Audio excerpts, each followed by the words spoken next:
I'm sure my mom was trying to protect me.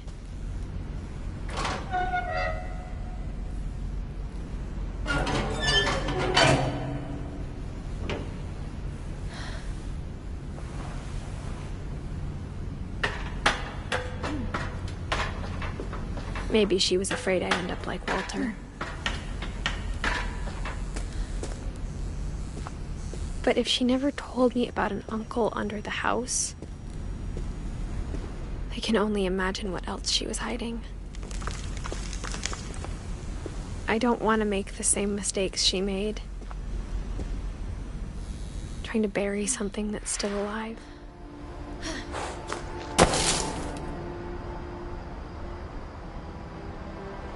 Now that there's only one of us left, or maybe two, I thought it was time I heard the stories for myself and found out what happened to everyone else. But now I'm worried the stories themselves might be the problem. Maybe we believed so much in a family curse, we made it real.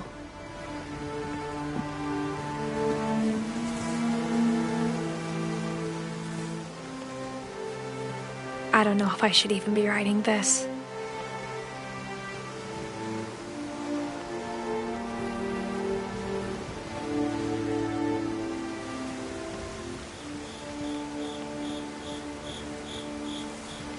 Maybe it'd be better if all this just died with me.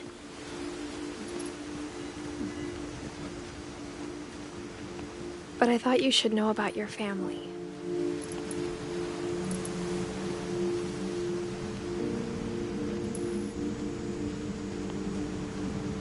And the history you're a part of.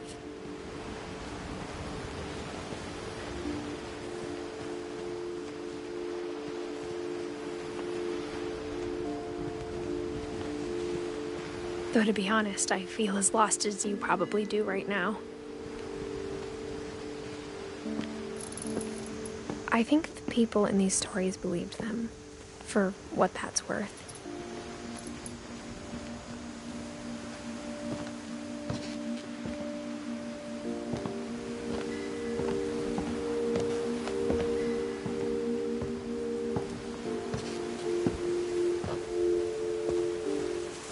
And when you look at the house, that history of imagination and stubbornness and madness, any of it seems possible.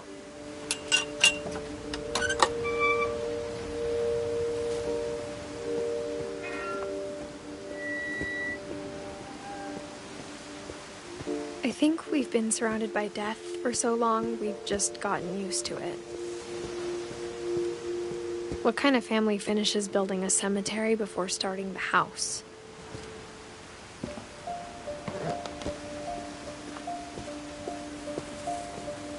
It's embarrassing for me to admit this, but the pet cemetery made me more uncomfortable than the human one. 3 of the gerbils were mine, and 2 had been my fault. Sven built the house, but it was Edith who designed the cemetery. I'm sure Odin's monument had been Edith's idea. My mom was always trying to move on, but for Edith, the past never went away.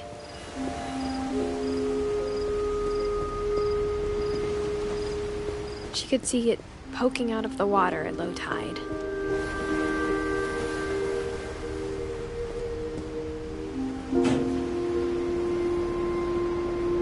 Edie said she dreamed about the old house every night.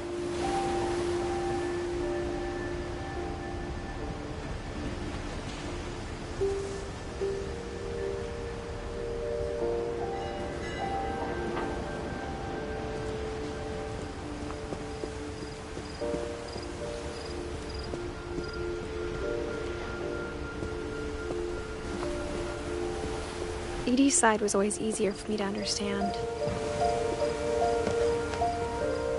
But the older I get, the more I can see where my mom was coming from. Her dad had been pretty strict, but it wasn't enough to save her brothers. She was just trying to do better.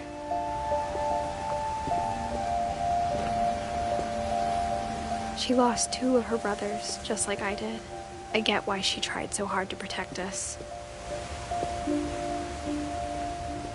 There's so many things I wish I could ask my mom now. Part of me thinks this is what she wanted all along. For me to come back someday and find everything out for myself.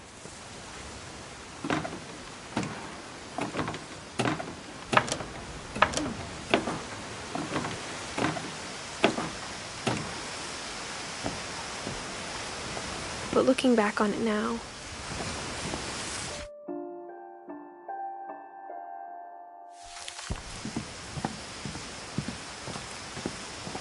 if she told me there was going to be so much climbing, I never would have come when I was 22 weeks pregnant.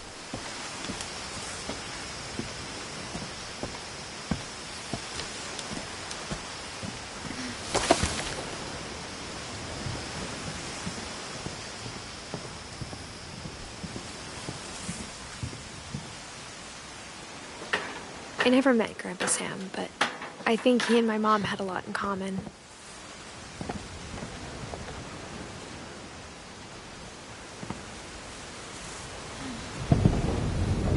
They were both pretty intense. Sam spent his life shooting photos, but Mom said he got nervous being in front of the camera. I guess we're all afraid of something.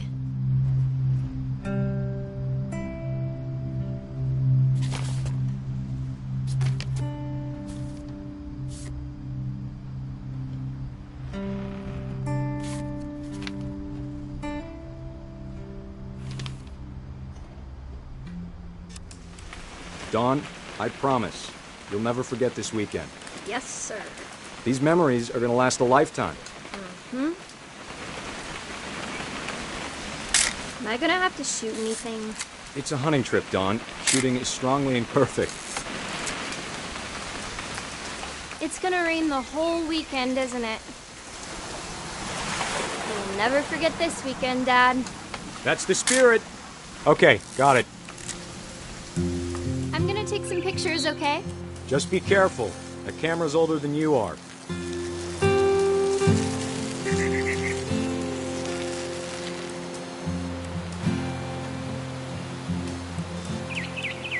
You're right, Dad. It's starting to clear up. Still freezing, though. Aw.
Definitely should not have drunk all that coffee.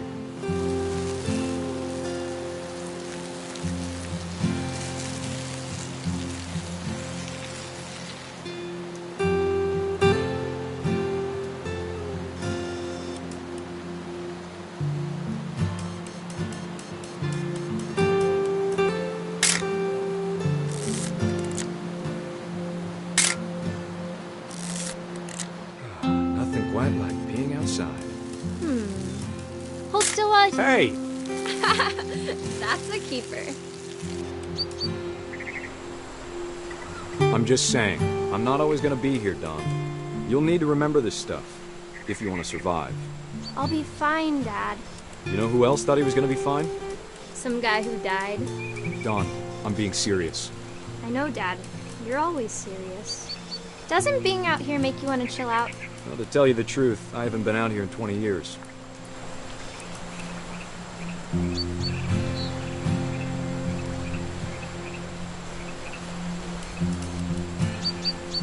Last time I was with my brother Calvin. Man, that was a great trip. Your grandpa Sven taught us how to fish, how to build a fire. We found it. Don, don't you think you could find something more interesting to photograph? I bet if I could remember where that trail was, we'd spot a buck for you in no time. Give me a minute to check the map.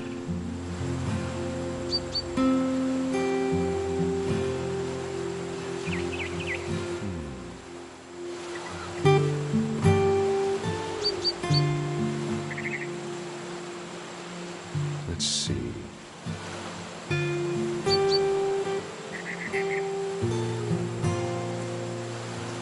Maybe.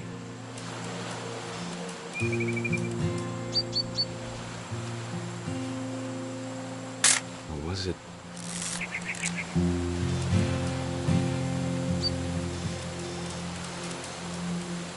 It could have been.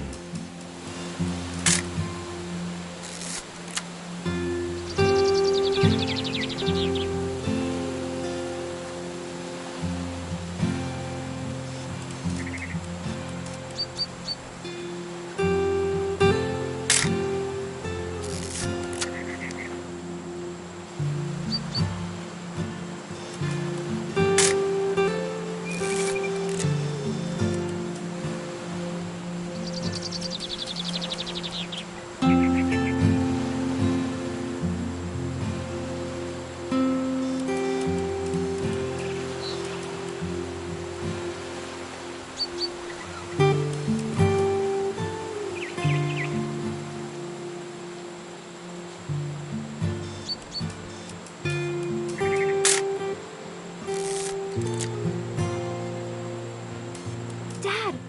Good eyes, Don. Before you take the shot, let me get a picture of you.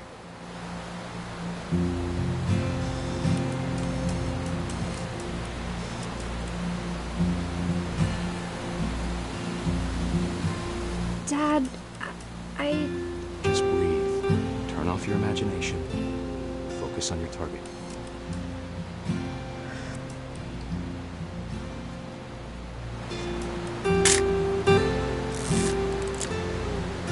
Let me get behind you.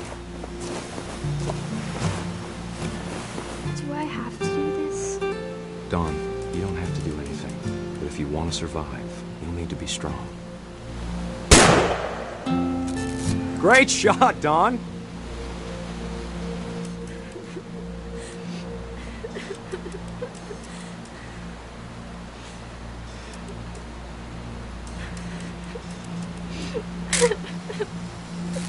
I'm proud of you, Don. Always remember that, okay?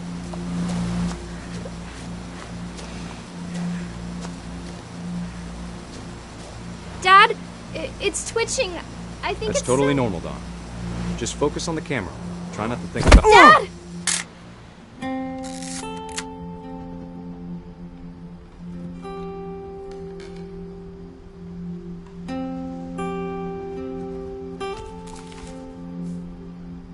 Of all these stories, that's the one I wish most that my mom had told me.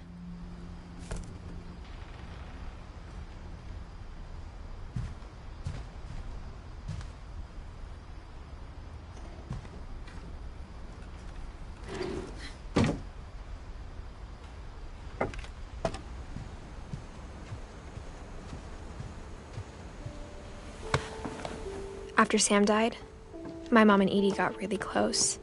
They'd both lost a lot.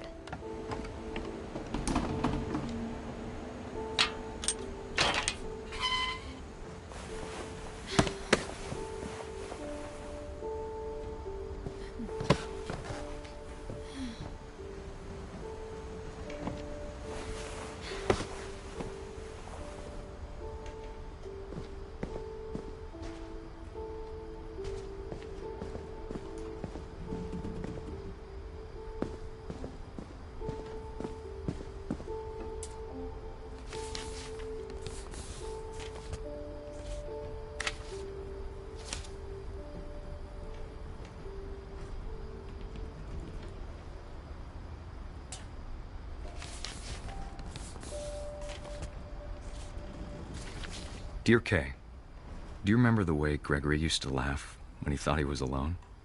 Like something funny was happening, but only he could see it.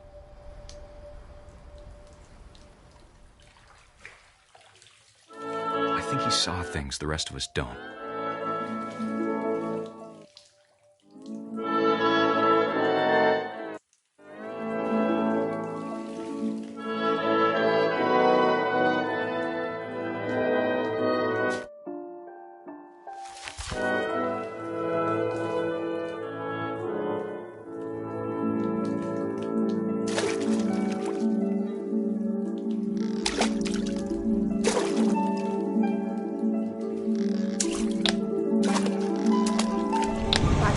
Gregory, it's time to...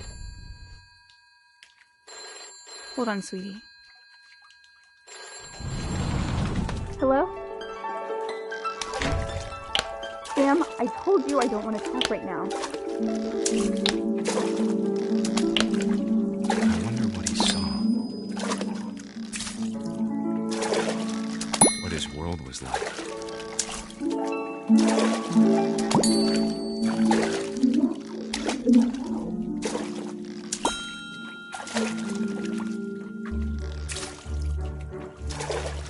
He reminded me so much of Calvin.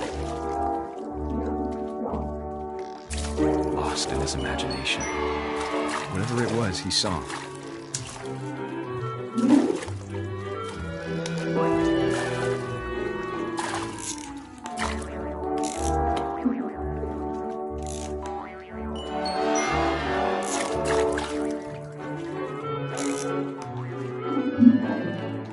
It sure made him happy.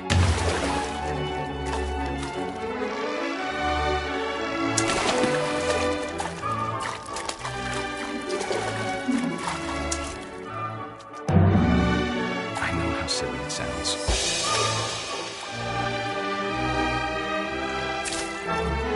But I worried about a baby being too happy. But I could feel him slipping away. Sorry about that, Gregory.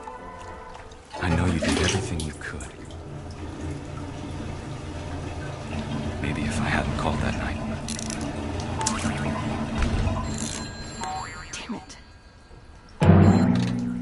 Hold on, I don't want I Gregory. wish he could have told us about the world he saw.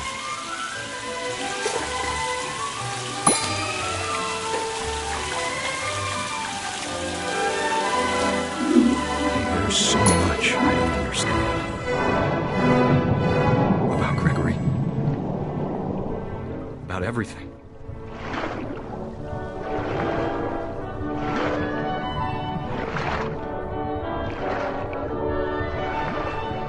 But I know what happened wasn't your fault.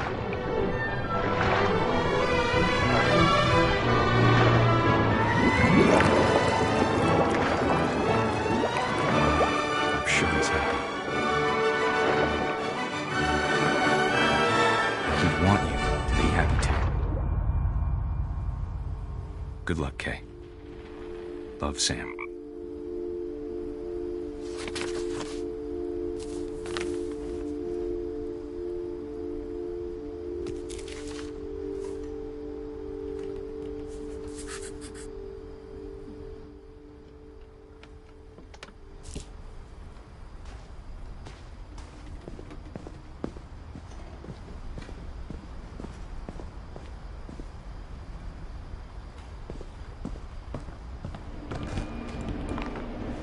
My mom moved up to the loft after her brothers died. At the time, it was as far away as she could get.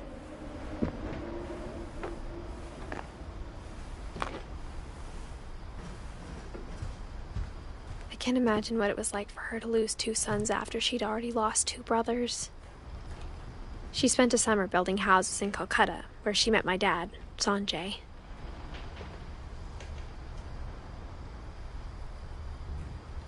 My mom moved to India a week after graduation and got a job teaching English. Louis was born a year later.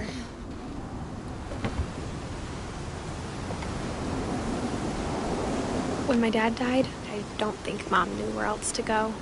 I'm sure Edie was happy to have her back. The house had to get a little bigger, but Edie was used to that. And for a while, things were good. Almost normal. But it didn't last. The beginning of the end was Milton's 10th birthday, when Edie gave him a castle.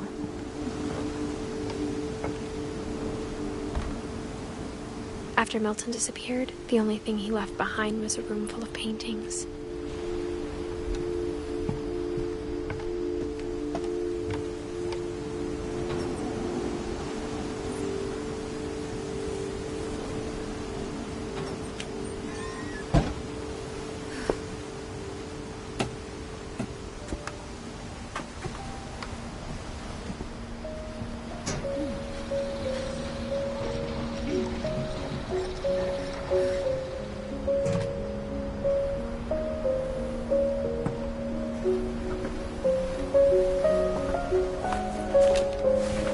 Milton Finch in The Magic Paintbrush.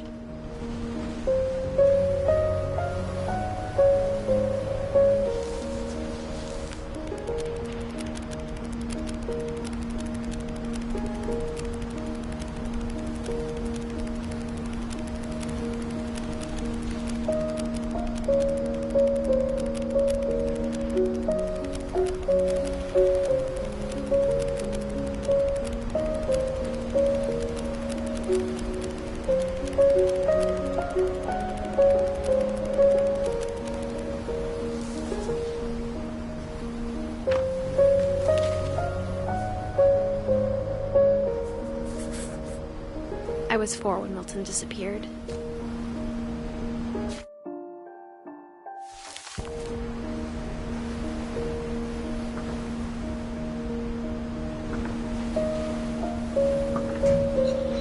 Mom spent months searching for my brother.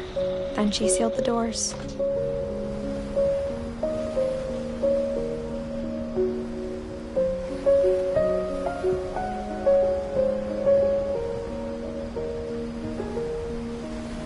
Whatever Milton had found in the house, Mom didn't want it getting out.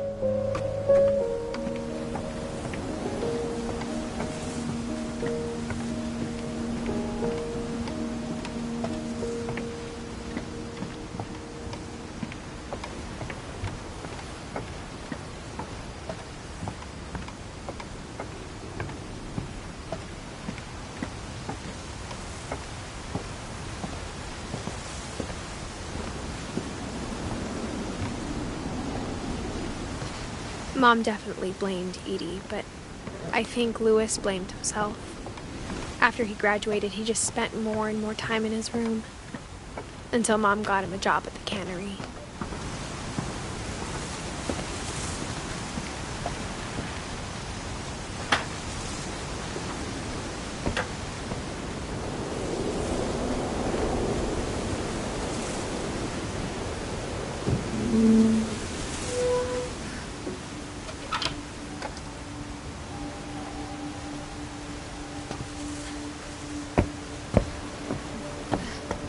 Lewis's room smelled very, very familiar. That part of him lived on.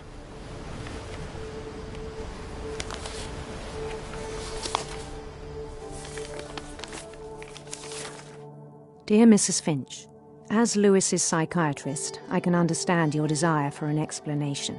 As I see it, the trouble began in January, shortly after we convinced your son to seek treatment for substance abuse. Newly sober, I believe Lewis first noticed the monotony of his daily life.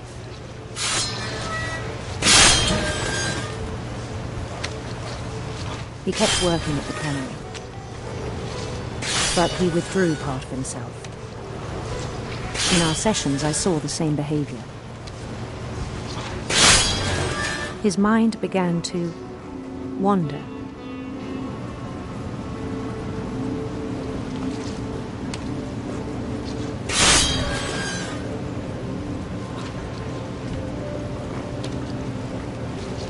I asked him to describe it.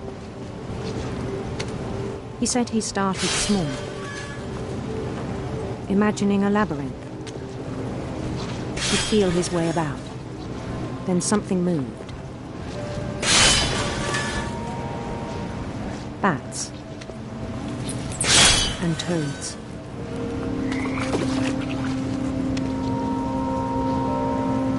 And things that have not names. He knew it was all in his head.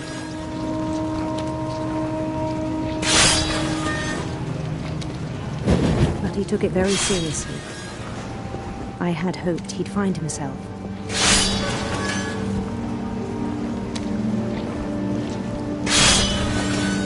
But he found something more.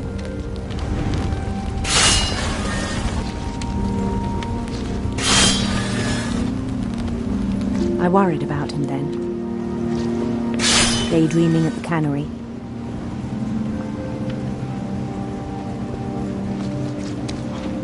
I spoke with his boss, but he said Lewis had become a model employee. Methodical, tireless, focused. Like a whole new Lewis. So I let him go on.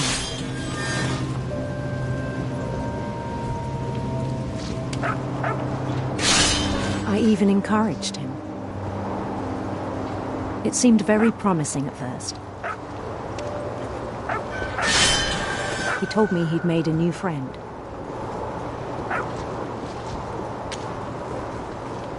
On the edge of a city he named Lewis Topia.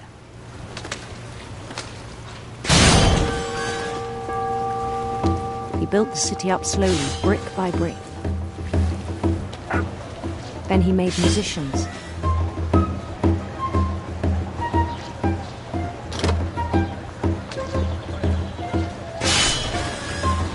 And songs for them to play. He talked about starting a band. And he was always humming something. Every day his imagination grew stronger.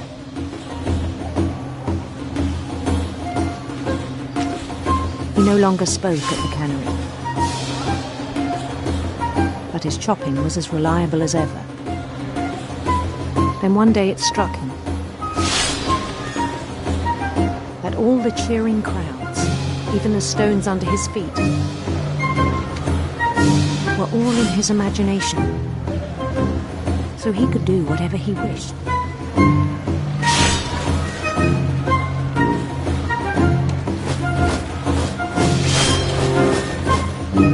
He held an election for me, and he won.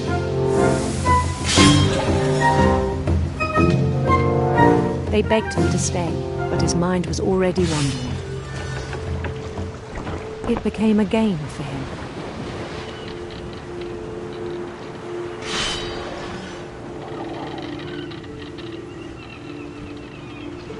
He'd conquer a city, then immediately push on. New Louisville.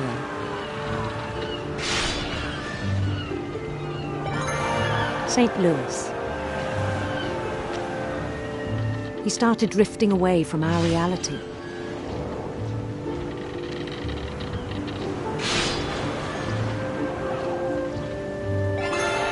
Minneapolis. Until one day he forgot to go home from the cannery. Even as his mother pleaded with him, part of Lewis kept sailing on.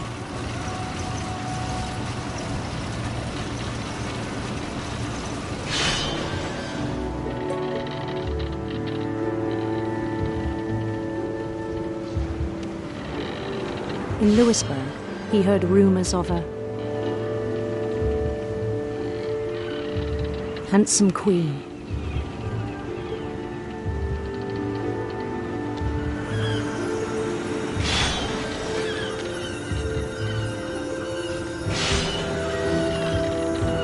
The queen was on her own quest for radiant rainbows.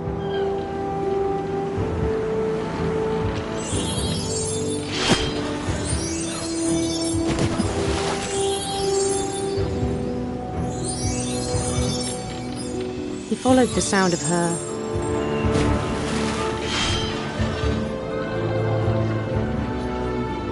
electric sitar.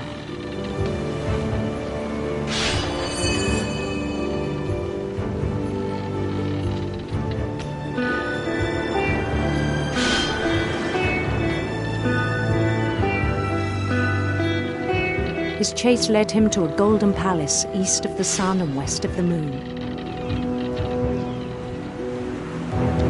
Even then, his logic remained sound.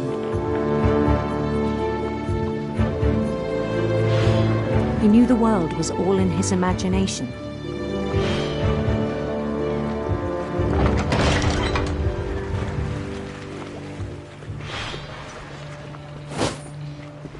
But he was so proud of having created it.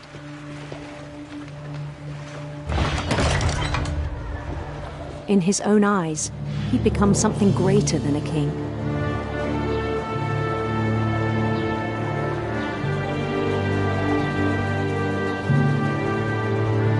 For someone who'd never known success in the real world, I think it was overwhelming.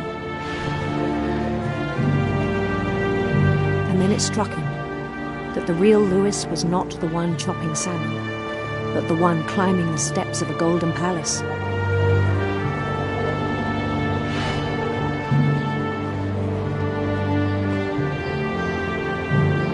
My imagination is as real as my body, he told me. It was hard to argue with him.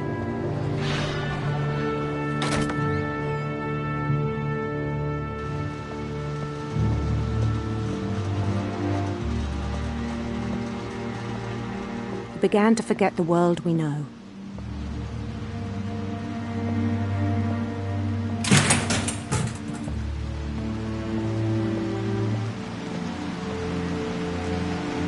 I think it pained him to remember Lewis, the cannery worker.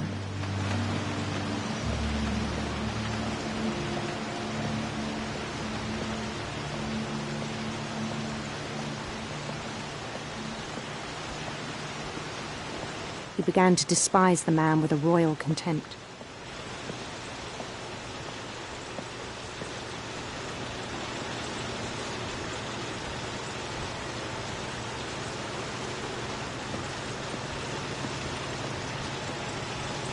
I still thought I could save him.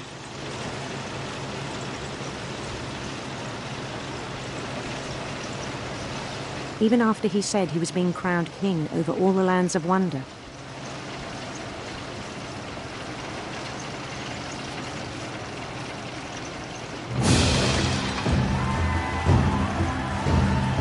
The palace would be packed with his companions.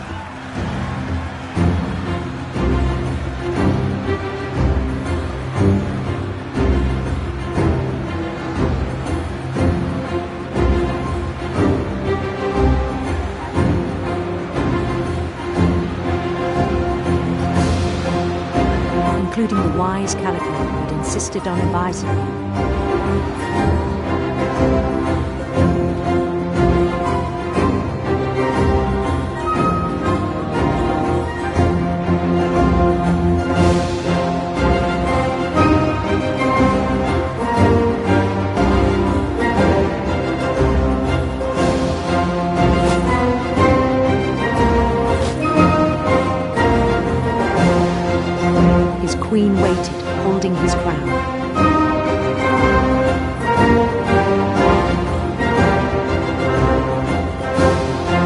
There's only one thing left to do.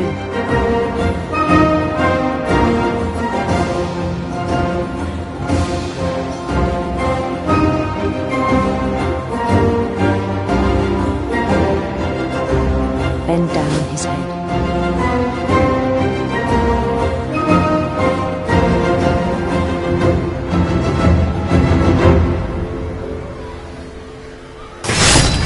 And the rest I think you know.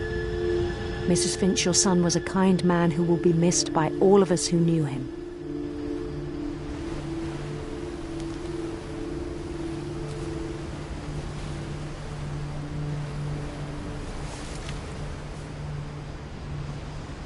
My brother was really cool. I wish you could have met him.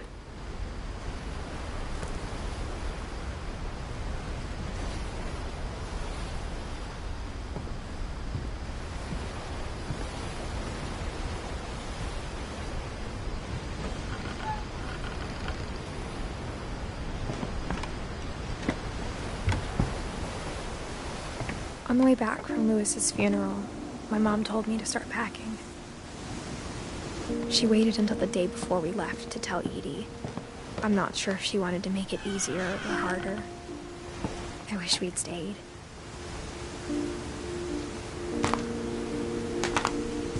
But I understand why we left.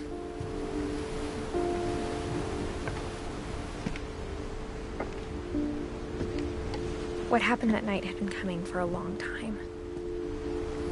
Maybe it should have come sooner.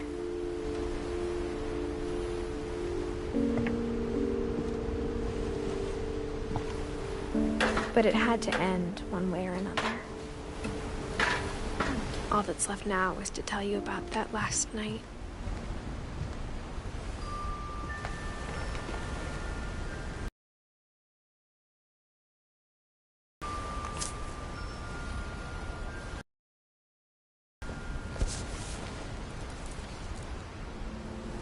That whole last day, Edie just watched us pack and didn't say a word. Until supper, when she raised her glass and said, "To our final night together, and all our final nights apart." Grandma, you know what I said about alcohol. Some of your medications are very Edith, specific. I left a present for you in the hallway. Why don't you go open it? The grown-ups have to argue now. I'm sorry, you're right. We're all leaving tomorrow. Let's just enjoy our last... I'm not leaving. Edith, you're excused.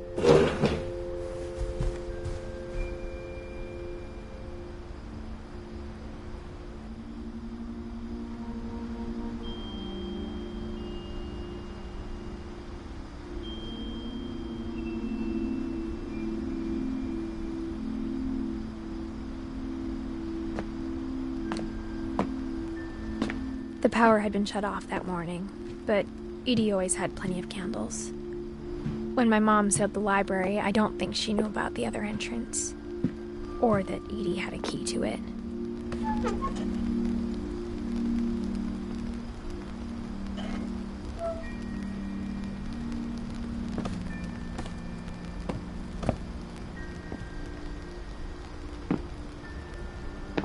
That thing you're afraid of isn't going to end when you leave the house.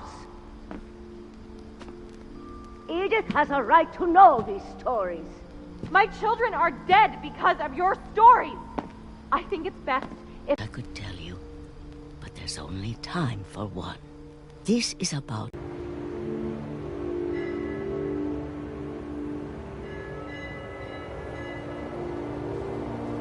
the lowest tide in 1,000 years. God, it smelled awful. You know, I've seen that house every day of my life.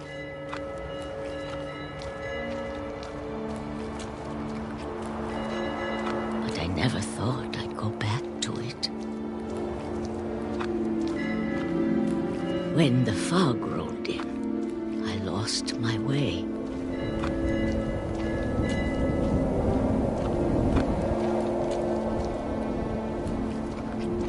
I got turned around.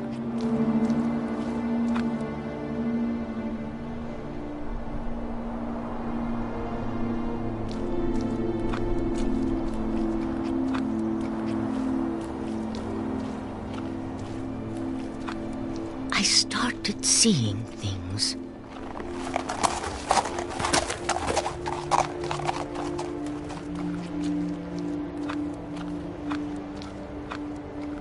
Things I'd forgotten had ever existed.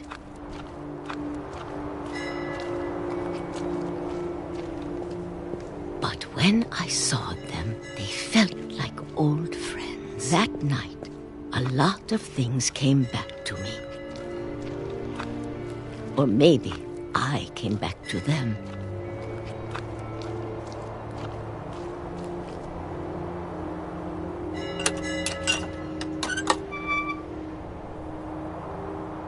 Things I can't explain, but that I need you to try and... Edith, what are you doing in here? It's mine. Edith! Mom, you're gonna rip it! Let go! I kicked and screamed, but Mom dragged me to the car.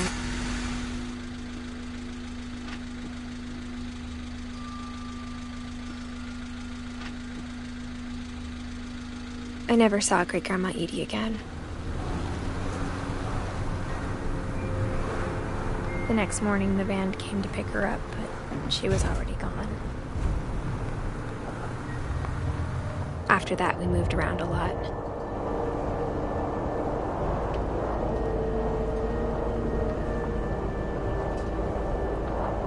We both tried to make the best of it.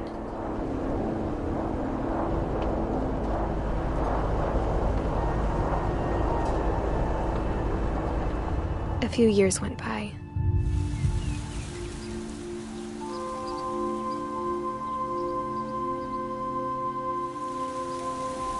My mom didn't like to talk about it,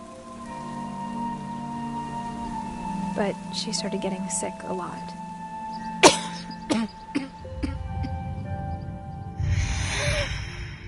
She got better for a while, and then she didn't. And then I was alone.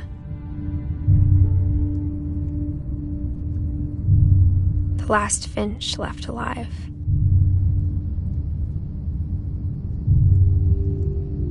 Until I found out about you. I'm still not sure what to tell you about all this. If we lived forever, maybe we'd have time to understand things. But as it is, I think the best we can do is try to open our eyes. And appreciate how strange and brief all of this is.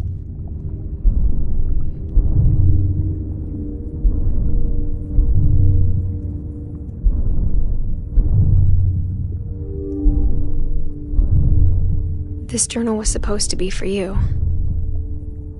But now I hope you'll never see it. I just want to meet you. And tell you all these stories myself. But I guess if you're reading this now,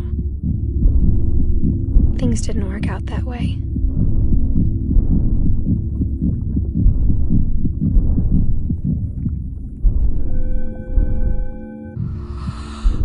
This is where your story begins. I'm sorry I won't be there to see it. It's a lot to ask, but I don't want you to be sad that I'm gone.